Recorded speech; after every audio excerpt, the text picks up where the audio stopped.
37 million pesos ang halaga ng marijuana na harang ng BOC. Narito ang news scoop ni Ralph de la Cruz.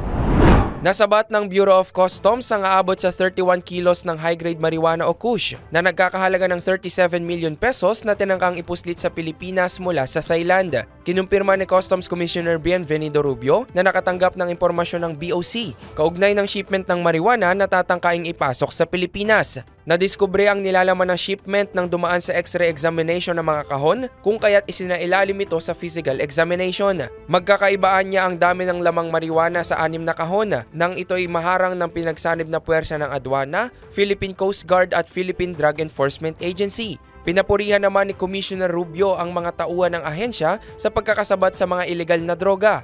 Ito ay kasabay ng pagkakasa ng reklamo laban sa consignee, sender at recipient ng mga kontrabando. Yan ang aking news scoop. Ako si Ralph de la Cruz. Nagbabalita ng tama, naglilingkod ng tama.